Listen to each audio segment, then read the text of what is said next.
Hi there and welcome. It turns out that there was not just one not guilty verdict in Miss Letby's trial, but two.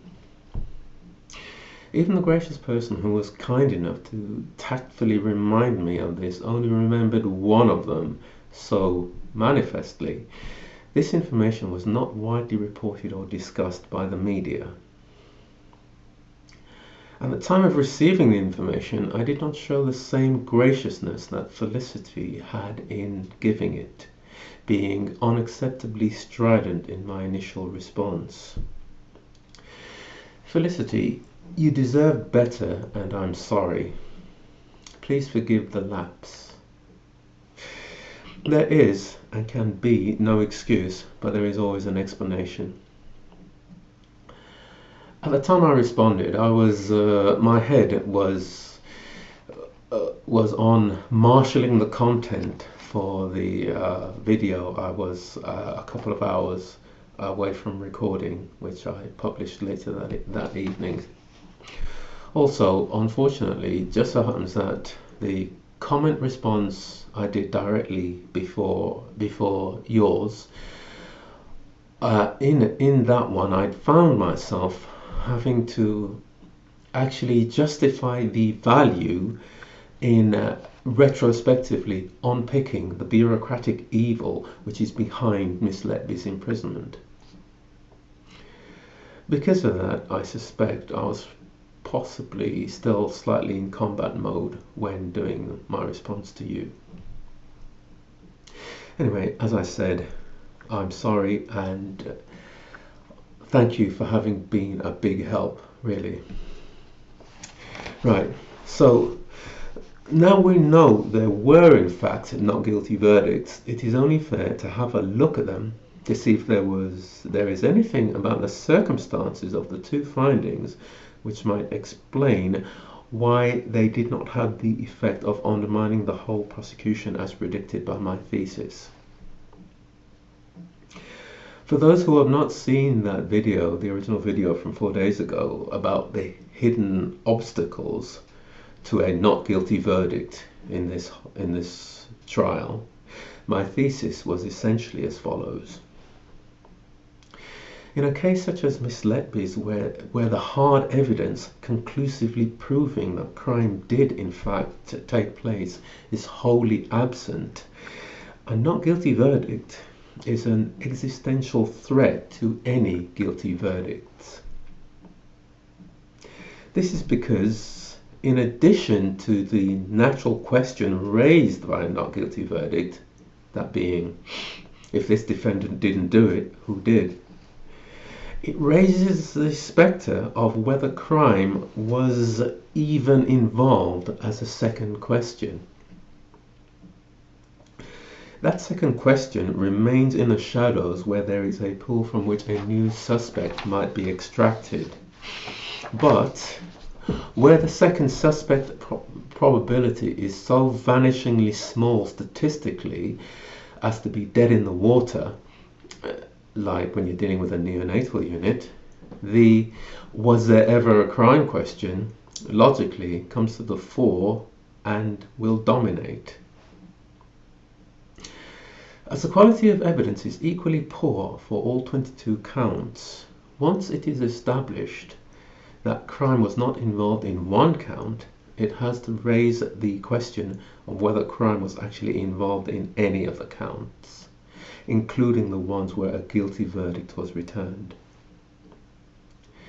The two cases where the not guilty verdicts were returned are child G and child H. I'll deal with child G first, as it is more clear-cut, as you'll come to see.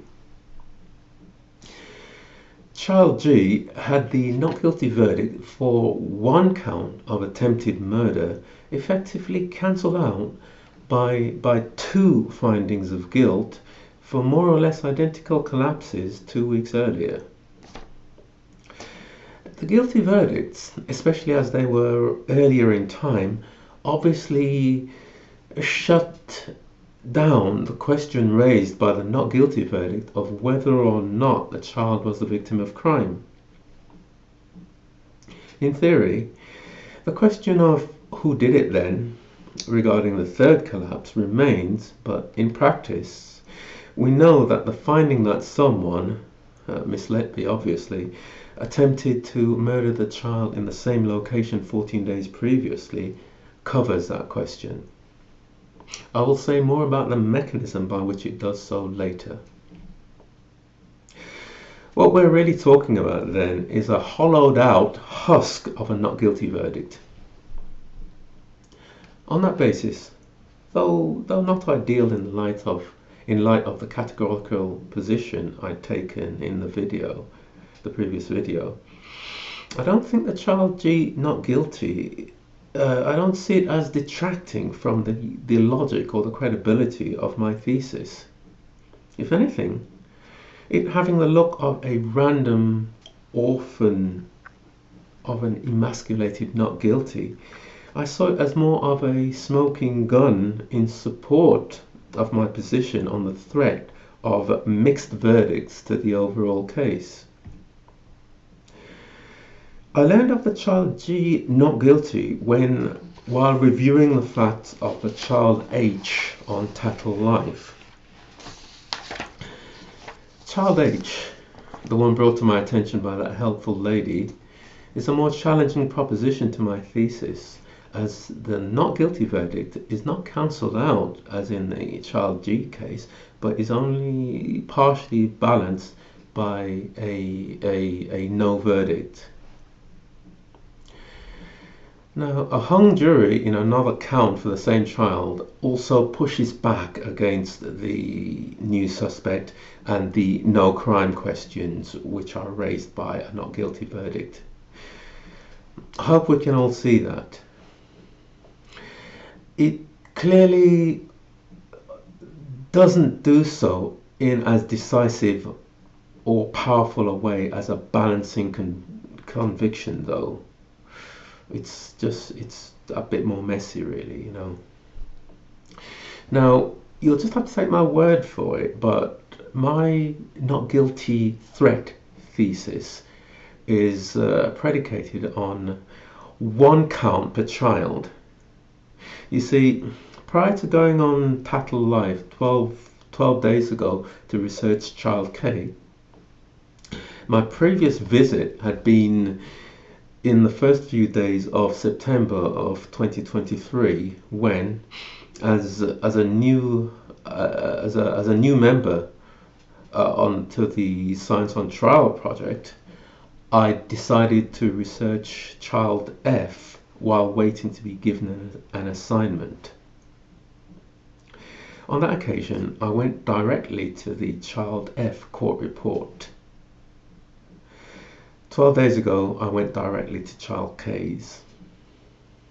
As such, I'd assumed 22 counts meant 22 babies, hence the assertion in the previous video that a single not guilty verdict would challenge the overall prosecution.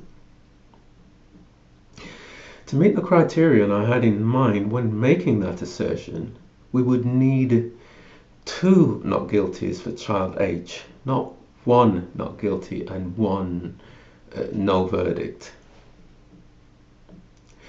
To use the more clear-cut child G case for analysis, in the context of the 2 guilty verdicts, the not guilty one brings into existence a handy narrative of legal system integrity and judicial probity. That narrative is a virtue signaling, cautious stroke, scrupulously honest jury one, whereby the jury is seen to be choosing to let Miss Letby get away with one, rather than convicting her when not absolutely certain of her guilt. The presence of that new narrative covers the new suspect question in the most virtuous manner you can really imagine. In doing so, it follows that it will also head off the threat of the question of whether or not crime had actually taken place.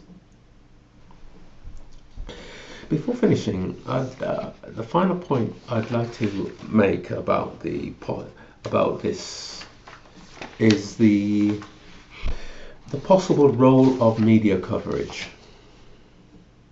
For the reasons I've just given, no amount of media focus on the child G not guilty was ever likely to threaten the overall prosecution. The child H one might have been a different story, though. Can you imagine if newspapers still had independent editorial policy, and one of them ran a sustained campaign debating the one case with 2 counts and no conviction? Anyway, that's what I had to say, having learned of the 2 not guilties. Please feel free to share your own thoughts and any information you think might be of interest to me or anyone viewing the video in the comment section below. As usual, thank you for watching, and thank you for your time, and of course, all the best.